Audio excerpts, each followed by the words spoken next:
Datuk Seri Anwar Ibrahim menyampaikan bantahan keras kepada Perdana Menteri Norway, Jonas Gahr Støre, berhubung keputusan mengejut negara itu menyekat lesen ekspor peluru berpandu anti kapal NSM kepada Malaysia. Dalam perbualan telefon dengan rakan sejawatnya, Perdana Menteri menegaskan Malaysia sebenarnya memenuhi setiap komitmennya secara teliti berdasarkan kontrak dimeterai sejak 2018 tanpa sebarang kesangsian.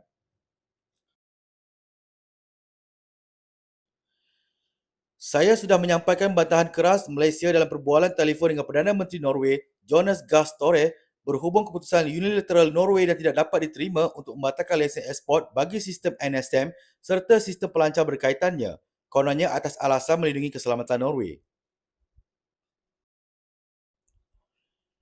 Malaysia sudah memenuhi setiap obligasi di bawah kontrak ini sejak 2018 dengan penuh teliti, setia dan tanpa sebarang keraguan. Namun, Norway nampaknya tidak merasakan perlu untuk membalas dengan perhormatan dan itikat baik yang sama. Saya menegaskan bahawa keputusan ini akan memberi kesan serius terhadap kesiapsiagaan operasi pertahanan Malaysia dan program pemodenan kapal tempur pesisir LCS. Ia juga pasti membawa implikasi lebih luas terhadap keseimbangan strategik serantau. Kontrak yang dimeterai adalah dokumen yang suci dan mengikat. Ia bukan sekadar cebisan kertas yang boleh dilakukan sesuka hati. Jika pembekal pertahanan Eropah merasakan mereka berhak mungkir daripada perjanjian tanpa sebarang akibat, maka nilai mereka sebagai rakan strategi akan lenyap sama sekali, katanya dalam kenyataan di Facebooknya pada Khamis dipetik media perpaduan. Sebelum ini, Menteri Pertahanan Datuk Seri Mohammad Khalid Nordin memaklumkan akan bertemu rakan sejawatnya dari Norway di Singapura akhir bulan ini bagi mendapatkan penjelasan berhubung keputusan mengejut kerajaan negara itu menyekat lesen ekspor NSM kepada Malaysia.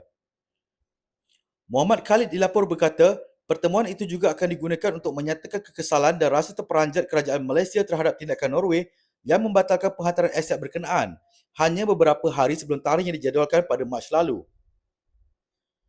Kementerian Luar Norway dilaporkan menarik balik beberapa lesen ekspor berkaitan teknologi tertentu sebagai sebahagian daripada usaha memperketat kawalan ekspor negara itu.